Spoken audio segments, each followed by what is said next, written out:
Born and raised in Huntington Beach, raising my family here. I've been a police officer for 25 years, seen and done it all in Huntington Beach, because if you think that our little quiet community doesn't get everything that you read nationally in the news, we do. We get everything, just a little bit smaller scale. So your kids are just as much at risk here than they are anywhere else. And I think we just do a really good job of educating, prevention, aggressive police work, so you don't see or hear a lot of it. But this is not something that anybody can prevent but yourself as parents. So I'm kind of tackling this subject from two perspectives. My career as a law enforcement officer, where I've investigated everything related to internet crimes, all the way to what I do now and manage our social media at the police department. I'm also a parent. I have 6 children. My children range from 21 down to 4. So I've seen and done it all. I've been through everything regarding the internet and what to monitor, what not to monitor, the tantrums about taking stuff away, the discovering questionable things that they've discovered. So I'm kind of going to teach this as a parent and as a law enforcement officer. I left this slide up purposely so that all of you could kind of just soak in the magnitude of what our existence has become in this world, and that's 2015. I haven't found a slide where they've updated it yet, but I guarantee that the population probably hasn't changed much, but your social media platform and your digital footprint has. So, active internet users, I guarantee that's up from 3 billion, so probably half the world uses the internet for something. More and more teens, more and more kids are getting phones, and I don't want to put anybody on the spot, but anybody have a child under the age of 10 that has their own cell phone? Okay. Anybody under the age of 14 that has their own cell phone? And out of all of you that allow your kids that young to have phones, access to the internet, access to social media? Okay. And I venture to say that a lot of you that have kids over the age of 15, actually, you guys wouldn't have kids, right? 14 is about the cutoff for this group? Okay. Okay. Okay. So this talk will really go a lot towards the ones that have phones, but really pay attention if you don't let your kids have phones yet or access the internet. This will go into ways to prevent them getting in trouble. A typical Facebook user has 145 Facebook friends. The reason I start with this slide is Facebook is probably the biggest social media platform. It's probably more geared towards our generation, our age, and less towards teenagers, but there are aspects of Facebook that are the kids still use. Facebook is losing its child audience, if you will, and they're gravitating more towards Snapchat, Instagram. There is no difference between an iPad, an iPod, a Chromebook, any of that stuff. All of them apply, because if you give your child a iPad that's not connected to cell phone service, it's only as weak or as strong as your open internet access that's around you. So if your kid can log on to your neighbor's Wi-Fi and you don't know it, they've got access to the whole world. If they go to Starbucks or go to a friend's house, they've got access to the whole world. So you've got to know that it doesn't matter if it's a cell phone, an iPad, or anything else. All of this applies, because all these companies out here, they know that it's not just cell phones, it's everything else. They make these apps specifically to work with all of these devices. So you've got open access to everything. Again, we talk about Facebook. Instagram used to be my absolute favorite app that I would refer parents to. Let your kids have Instagram. All they can do is post pictures. All they can do is make comments. It's the best app ever for kids because it's just a way for them to express themselves. I will now say that Instagram's one of the worst apps for kids because what Instagram did is it took elements of Snapchat and Twitter and Facebook and incorporated it all into one. So now, where Instagram used to be just you post a nice picture and that's it, now you can go on the backside of Instagram and you can have private chat messages. You can do a Snapchat feature where you can send a short video to your friends and that video will disappear after a certain amount of time. You can go live. You can send direct messages, direct pictures. It's all the rage. It's what the kids want because it's one platform all mixed into one. Snapchat's still there. It's still going. Instagram and Facebook has kind of stolen some of the thunder from Snapchat, but it's very nostalgic amongst the older teenagers because it's just Snapchat. I mean, they like to talk about Snapchat. LinkedIn, who has LinkedIn? LinkedIn is actually a really good site, and as your kid gets older, I'll go into LinkedIn. Pinterest, believe it or not, Pinterest is dangerous too. You think Pinterest is like, oh, go on Pinterest and all they do is look at home decor and fashion and shoes and purses, but you can find porn, you can find predators on there, you can find how to make a bomb, you name it, it's on Pinterest. So don't look at Pinterest as one of those innocent sites that it's okay for your kids to go on, because it's not. Pinterest is just as dangerous as all of them. It's just hidden. You gotta look for it a little bit more. What we're looking at is there are third-party developers that create apps specifically for getting around the system.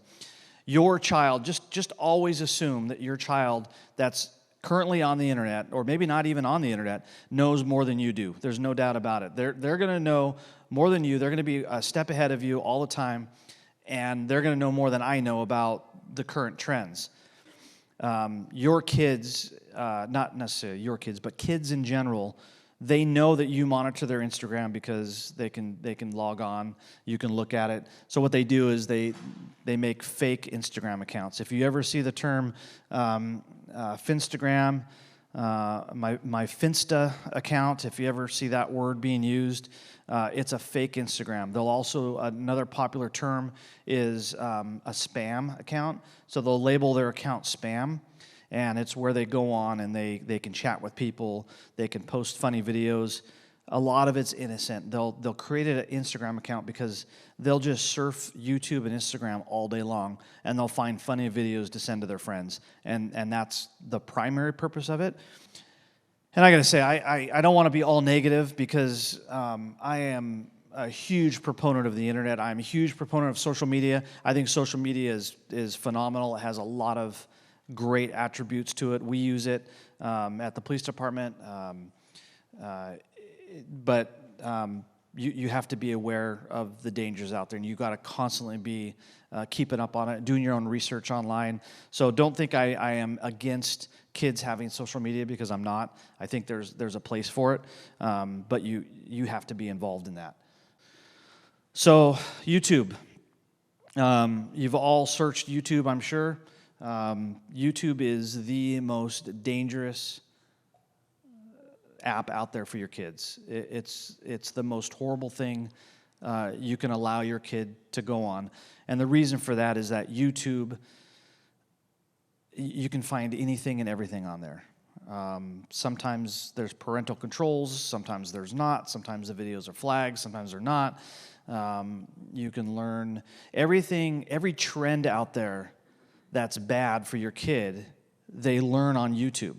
So they go on YouTube, they Google, they hear a word, they see their friends, and they go and Google it and they find it. And then any word you use in that search is going to pop up a list of videos that YouTube thinks you want to see. And then you click on that, and that leads to a whole nother chain of videos, and pretty soon they're watching porn. And you can find that on YouTube. You can find all kinds of stuff on there. So if there's any app I absolutely say you probably shouldn't let your kid at this age look at, it's YouTube. And again, this is where it comes in, the bad parent, and you're mean, and you're taking stuff away from me. But it's a struggle that we see constantly. You're not their friend, you're their parent, and sometimes you got to be a parent, and that's really hard for a lot of people to have their kids say things to them like, oh, I can't believe you're doing this to me. You're taking this away. All my friends have. Susie's mom lets her watch it and all that stuff. So you got to really be on top of YouTube, because the things that they're going to see is all of this stuff. So internet challenges. Anybody hear of internet challenges? Okay. So what an internet challenge is exactly what it sounds like. People come up with these stupid ideas to do stuff that's harmful to the body because it's funny, because the reaction's funny. It started, believe it or not, it kind of started with the ice bucket challenge, which was totally innocent, and then it moved to the hot peppers, where you see people eating the hot peppers, and then so let's go through these brilliant ideas that kids are finding on YouTube. The first one is the Tide Pod challenge. So they're literally taking the Tide Pods, and we're talking down to 4 years old. I mean, these kids that are doing it are young, and their brothers and sisters are doing the Tide Pod challenge on their siblings. Here, eat this. But they're literally taking that Tide Pod and they're putting it in their mouth, and they have to eat it and swallow it. And it's obviously it's not healthy. But you can go on Tide Pod challenge, and you will see millions of hits on these people's videos. And then the bottom left, if you ever see injuries on kids like that, it's a fairly new one. And what it is it's the eraser challenge. And you have to take an eraser to your arm and recite the ABCs. And you have to get through that. And all of this is being filmed. So that's the challenge, is you got to get through it. Can anybody guess why the injuries are so prevalent? And I kept the slides kind of tame. Some of these injuries are huge and wide open. And if anybody guess why the injuries are so bad, other than just like a rug burn? So what they're doing is they're taking an eraser and they're passing it around amongst themselves, and it's causing septic, staph infections, all kinds of craziness.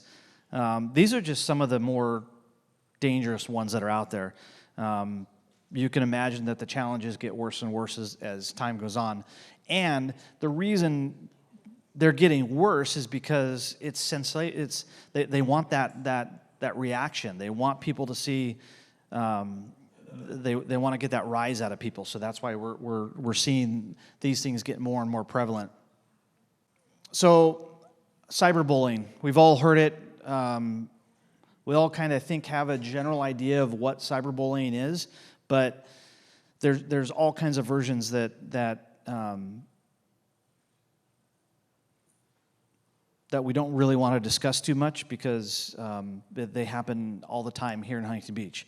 The reason cyberbullying occurs is because, one of the main reasons it occurs is because when you allow your child to have access to social media, most of the accounts are not private.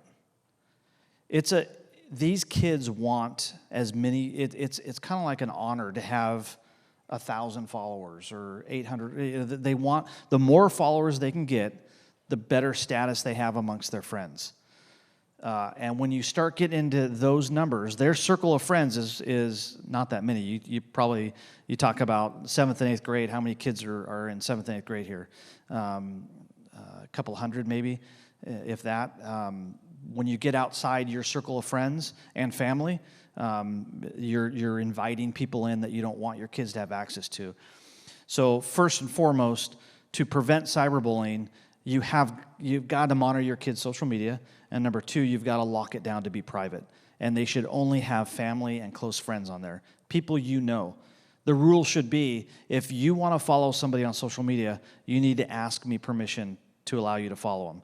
It's extreme, but and there's other ways around that I'll go into at the end. But you've got to be very, very involved in who your kids follow on social media to prevent cyberbullying. And It could be as simple as you're fat, you're ugly, you're stupid, your parents are this, your sister is this. It could be as small as that, where they're being mean. And then it gets into, you get into extortion, a form of extortion where they're going to your child and saying, I know this about you. If you don't do this, I'm going to send this out to everybody. They'll extort them for whatever they want, and usually it's either money, sexual favors, stuff like that. When you get into high school, that gets really prevalent. That's why at this age, you have got to instill in your kids your control over their social media immediately. They can't go into high school with open accounts and whatever they want, because you read on the news all the time that this honor student committed suicide or this football player committed suicide because of bullying. And the reason they did that is because it started with something small and built their way up. As a parent, you control the phone because you bought the phone. It's probably in your name. So you have access to that phone all you want. If you're going to allow your kid to have an Instagram or a Snapchat, then I have my daughter's Instagram account logged into my phone. So it's one step better than the app, because you're seeing live what she's doing, who she's talking to. You see when people talk to her, they send her messages. So again, it's how much you want to get involved. You can get involved to the extreme, or you can, and I would never recommend you put an app on your kid's phone without telling them. You can do that as a parent. You absolutely can do that. You can put an app on their phone and you can say, here's your phone, good luck, and never tell them you have the app. Or you can put the app on their phone and draw up a contract with them, a written contract. This is your phone. This is a huge responsibility. This is what you can and can't do on the phone. This is what I will do if you do this. And you put it in writing, you let them read it, you let them understand what's on their phone, why it's there, and give them their phone. Anonymous apps. So you can go on Google, you can get a phone number. There's apps out there where you can create a fake number all day long. So you can't count on even if your kids, you can download an app on your phone, and it gives you you type in, I want to call this number, and this is the number I want that appears, and make the phone call, and the person caller ID will come up with a fake number. Now, what's scary about that is you'll never know your kids are making those phone calls because they're done over the internet, not over your phone provider. So your phone provider will see, like a fake number or a 1-800 number, and they'll never be able to see who your kids are really calling. So if they have created a relationship with somebody, don't count on your phone bill or your call log to be the determination of whether or not they're reaching out to people to contact them, because if you can think it exists for this kind of stuff. This is a big deal, and one of the more scary things that your kid can get involved in, because it once they break that barrier and they send that picture, those things get spread around school, and that's where your suicides happen, and your really bad bullying becomes a reality. So that's a talk you got to have with especially your girls, is that modesty in their body is something that they can't share on the internet. I mean, it's just, they got to be careful with that. That's a high percentage. 66% report that they just give the picture up because the person wants it. There's no bullying, there's nothing involved. It's just, hey, send me that picture. And then they feel obligated, they have to. They want to be popular, they want to be cool. You got to get involved. So you can't just, if you want your child to have an app and you set it to private, you play with that app sometimes you get addicted, because I can tell you, some of those apps are addicting. Play with that app for an hour. Try every conceivable angle yourself before giving it to your kid to let them do it. Because sometimes those security settings are very good. The firewalls that are set up in those apps, because there's apps out there that really care about your kids, and the producers, they really care about your kids. They want to make money, but they want to make money off of you buying the app. Sometimes it's a free app, and the advertisements are the way they make money. They want you to have that app, and there's no ill intention, and so they do a good job. Then there's those companies that target kids, and they want your kids' information. So there's a whole nother class on the data you're sending out. You know what's out there. You know the dangers. This is just the tip of the iceberg. There's so much more out there. That is a decision for you as parents to make on your kids. I would talk to other parents. Me personally, we didn't give our kids phones until they were 15 years old. And the first phone you give them, they still make flip phones. And if they want that phone to call, you give them a flip phone. But you know, you can start, if you're a compromise is you can buy devices that are made for young kids, kindergartners, first, second, third grade, that have apps on them that are built in. They don't have access to the internet, and the kids can still say, "Oh, I'm playing on this," and they have access, and they may not even know it's the same thing that their friends have. I would not give them an iPhone until you know that they're responsible enough, and it's a tough decision, but it's something you got to make. Kindergartners have iPhones. First graders have iPhones. I've seen kids, you know, you'll see them in the grocery store, and the mom's shopping, and then the kids are on the pads, and that's all they're doing. So, yeah, that's for you to decide completely. I don't want to say no if there's a special need for it. Like, you know, obviously, my son, he taught himself to play guitar 100% off YouTube. He didn't take one lesson. And then he moved on to electric guitar. Then he moved on to banjo. Now he's got a bass guitar. And it's the greatest thing ever. I will buy my kid every guitar he wants, as long as he stays off the internet and does, you know, it keeps him occupied. And for him, I gave him access to YouTube because I know what he's doing. He's learning. He spends hours and hours a day on YouTube, but he's learning how to play a guitar. So again, that's another example of the internet is great. YouTube is great. You just got to know what they're doing. I think the best way to do it is you do a contract with them. You sit them down with expectations, and you say, you can have all of this, but you got to do this, and you can't do this. And if you do, you get it taken away. I think if you try to hide it, if you try to just strong arm them, they're going to rebel, and you're going to get that. But you know what? Again, sometimes it's okay to get that. I mean, sometimes to keep them safe, that's what you have to do. There are YouTubers out there that make millions of dollars a year. And they make millions of dollars a year not because I'm paying them to watch their videos. It's because of the advertisements they get on their channel. So the kids see that, and they're like, I want to be the next YouTuber. That's like a profession. It's like a video game. There's professional video game players out there that are making a lot of money to play video games. So it's like anything. You know, if your kid's in baseball, doesn't mean he's going to go to the major leagues. If they're posting videos on YouTube, it's very difficult to get that attention. We all get addicted to social media. We all get addicted to our phones. And this is the part of the talk that, and I apologize, it probably won't apply to all of you if you have really young kids, but if you have kids that are 7th and 8th grade going into high school, I'm not the only one that monitors social media as a interest. Colleges they have a huge desire to know what you've done on social media. Also, employers will do that as a background.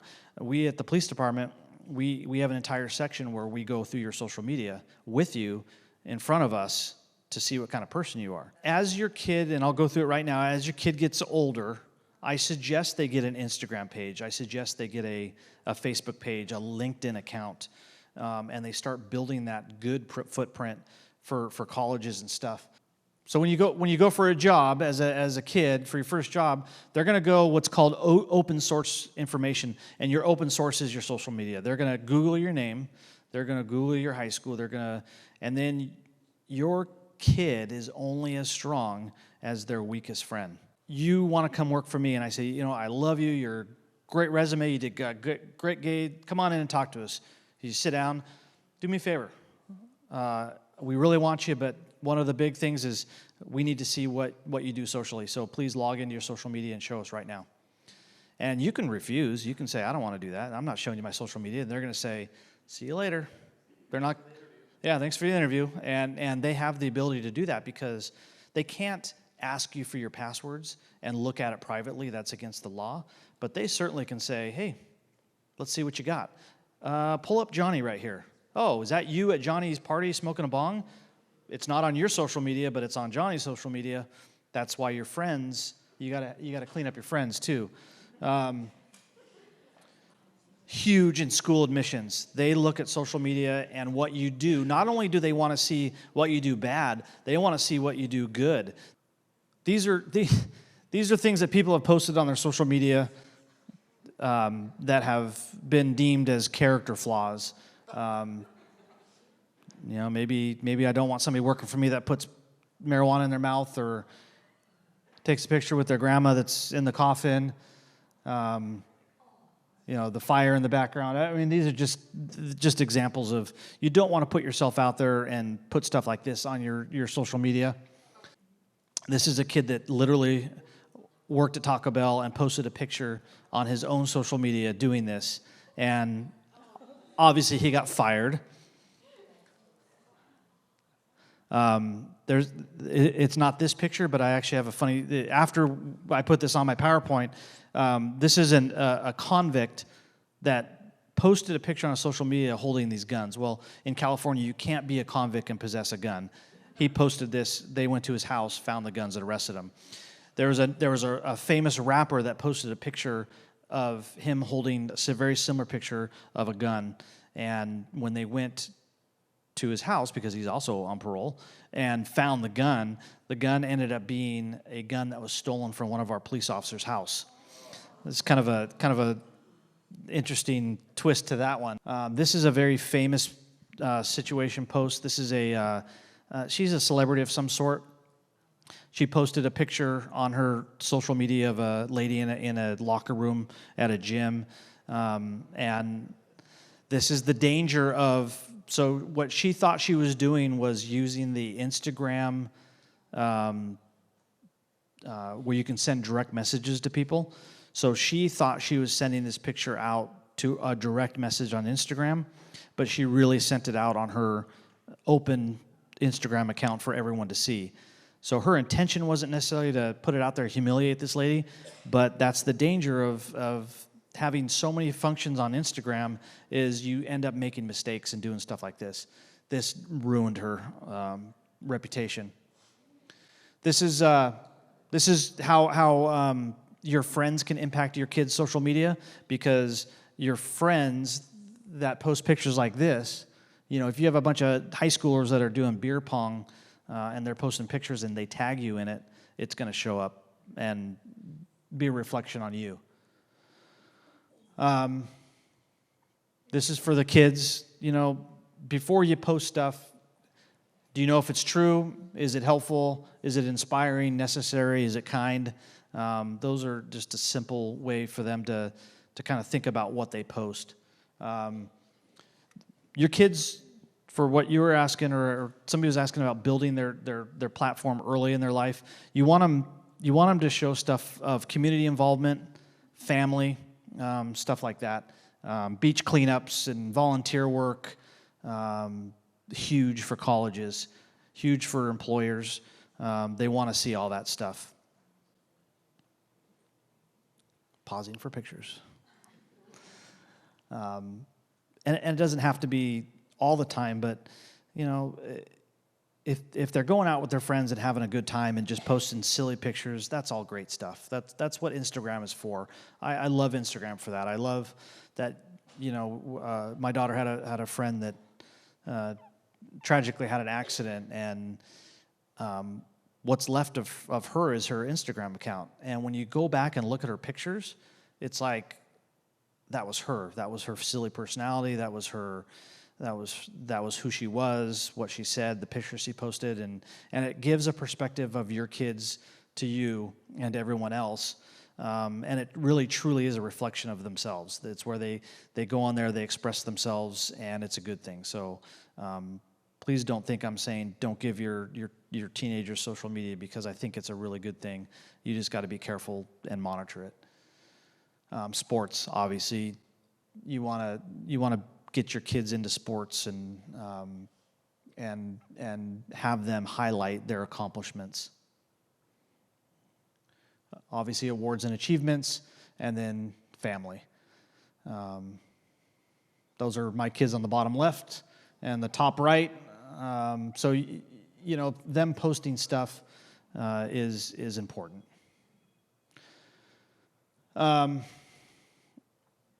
So if you have a child that's over 14 and you want them, get them involved, we are currently accepting applications into our LEAD program.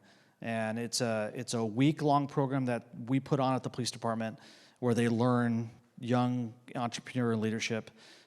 They go to Hurley. They learn from Hurley on how to start a business. They go to the Museum of Tolerance in Los Angeles. They have it's really leadership based, how to be a leader in your community, stuff like that. So thank you for your time. I really appreciate you guys being here.